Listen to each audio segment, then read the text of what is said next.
네, 여야 총선 후보들로부터 선거에 임하는 각오와 또 주요 현안에 대한 입장 들어보는 시간입니다. 오늘은 상대적으로 야권 강세 지역이죠. 인천 부평을 해서 야당 현역에 도전한 40대 청와대 참모 출신 새누리당의 김영광 후보 만나보도록 하겠습니다.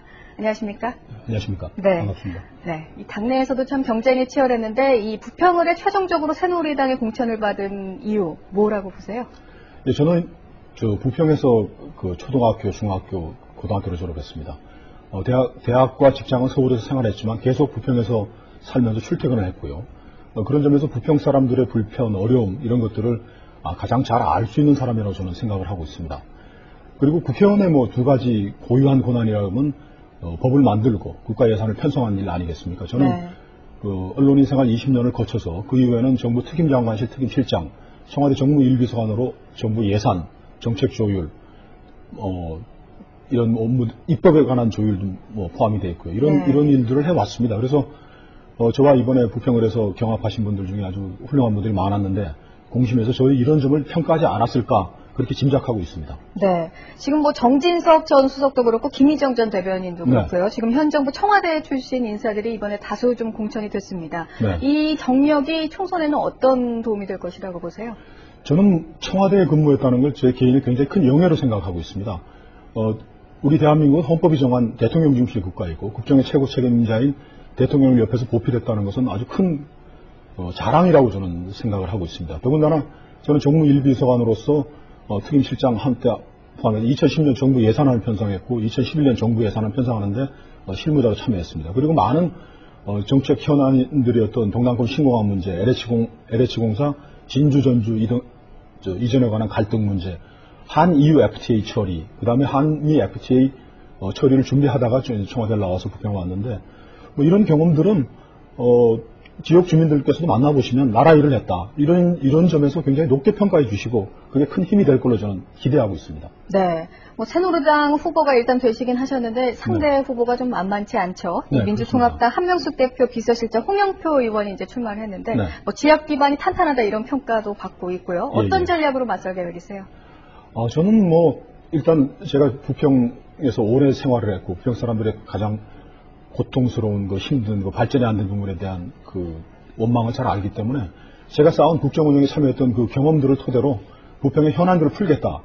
그런 공약들로 우리 지역 주민들에게 접근하고 설득해 나가고 있습니다. 네. 지금 이 부평을 지역구에 보니까 선거인수 가운데 한 10%가량이 한국 GM 부평 공장이거나 협력업체, 근로자로 분류가 되더라고요. 이 지역 민심을 좀 사로잡을 만한 카드가 있으십니까? 근데 저희 부평에는 삼능이라는 지명이 있습니다. 그래서 저는 어렸을 때 그게 무슨 말인지 몰랐더니 이게 삼능이 미쓰비시를 한글로 써놓으면 삼능이다. 한자로 쓰면 삼능입니다. 부평은 오래전부터 일제시대에는 일제의 병참기지, 그 다음에 미군이 들어왔을 때는 미군들의 병참 보호국기지가 크게 자리를 잡았고요. 근대화가 시작된 후에서는 경인공업지대라고 하는데 바로 경인공업지대의 핵심이 부평공단입니다.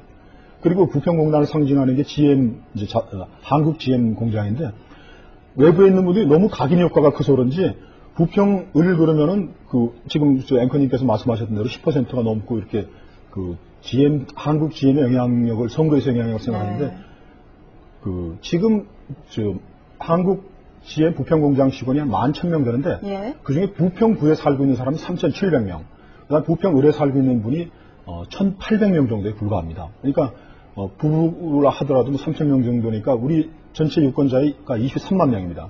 그중 한 1.5%인데 그 밖에서 보시는 것처럼 그렇게 많은 비중을 차지하고 있는 것은 아닙니다. 그러나 한국 GM이라는 게 부평 경제의 축을 이루고 있고 지역과의 긴밀한 협력 속에서 우리가 키워야 될 그런 기업체이기 때문에 국회의원이 된다면은 우리 한미 FTA가 낮춘 관세 장벽, 무역 장벽을 넘어서서 우리 한국 GM이 세계적인 자동차 기업으로 성장할 수 있도록 물심양면으로 저는 지원할 생각입니다. 네.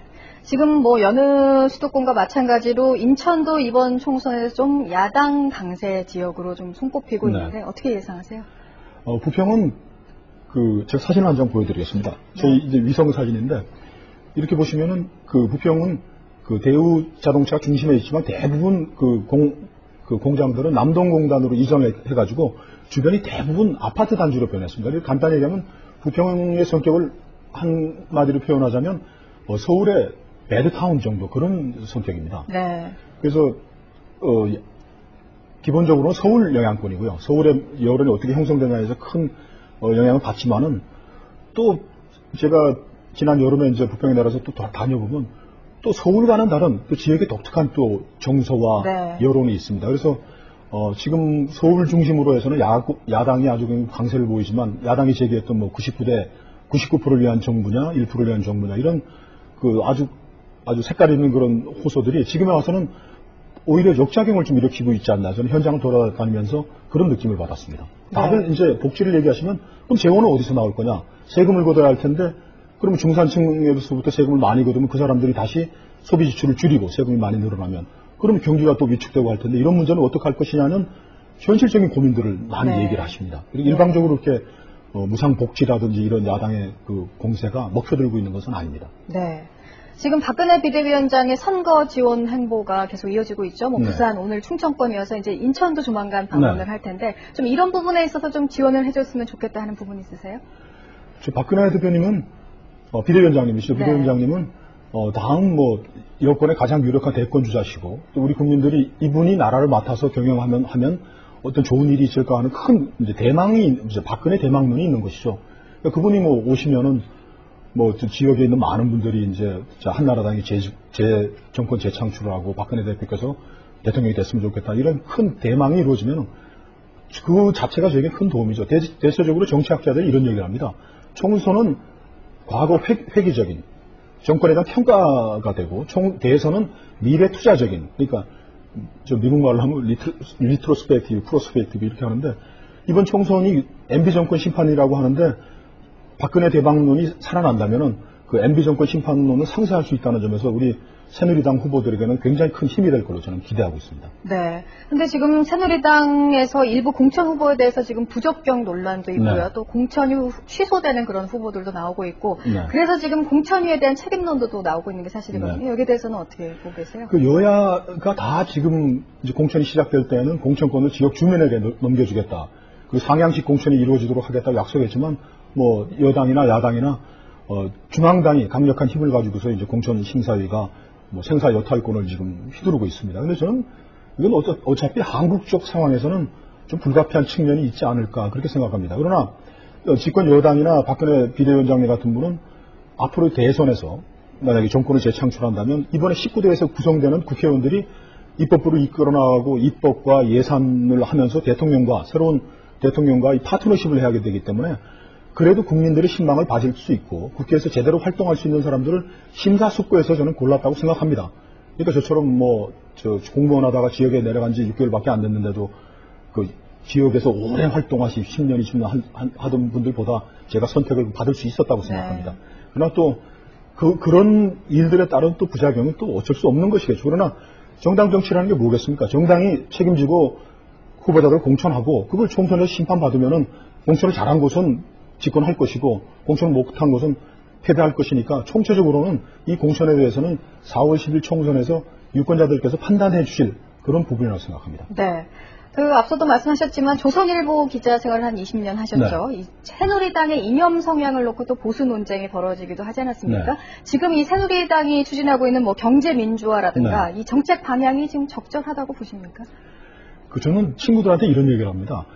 좌와 우를 놓고 자꾸 얘기를 하면 좌와 우, 선과 악, 이념을 놓고 얘기하면 서로 막 멱살 잡고 싸워야 되겠지만 정책에는 선악이 없습니다. 정책은 지금 우리 세대가 좀 더 희생을 하고 미래 세대들에게 많은 걸 넘겨줄 것이냐, 우리가 지금 당장의 복지를 위해서 미래 세대의 돈까지 끌어와서 쓸 것이냐 이런 선택의 문제이기 때문에 저는 이런 얘기를 합니다. 2012년 정부 예산안을 놓고 우리가 얘기를 하자. 이 정부 예산안은 지금 역대 정부에서 가장 많은 복지 예산 편성해 놓은 예산안입니다. 한나라당과 MB정부가 무슨 1%만을 위한 정책을 한 것이 아니고 2012년 예산안에는 대한민국 정부가 할 수 있는 최대한의 복지 혜택들이 담겨 있는 겁니다. 근데 이걸 놓고 자꾸 이제 선거를 앞두고 정쟁적으로 너희는 부자들을 위한 정책을 했다, FTA를 하겠다고 하는데 그런 정쟁적인 차원에서 볼 거 아니고 네. 경제민주화 해야죠. 네, 지금 네. 사회 양극화 이런 것도 풀기 위해서 새누리당이 당연히 해야 되고 MB정부도 앞으로 지금부터 순간에서는 가장 먼저 순차적으로 해결해야 될 것이 경제 양극화, 경제 민주화라고 생각합니다. 제대로 방향을 잡고 가고 있다고 생각합니다. 네. 그 마지막으로요. 앞으로 이제 남은 선거 운동 기간에 어떤 식으로 선거 운동을 계속 진행할 계획이신지, 그리고 국회의원이 되신다면 어떤 쪽의 이제 정책을 이끌고 나가고 싶으신지 말씀을 해주시죠.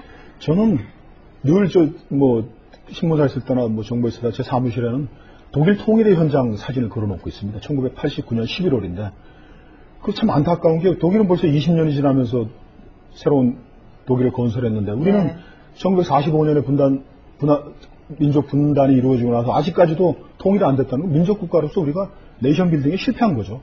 그래서 저는 외교 안보 통일 분야에 가서 열심히 일해보고 싶은 개인적인 욕심입니다.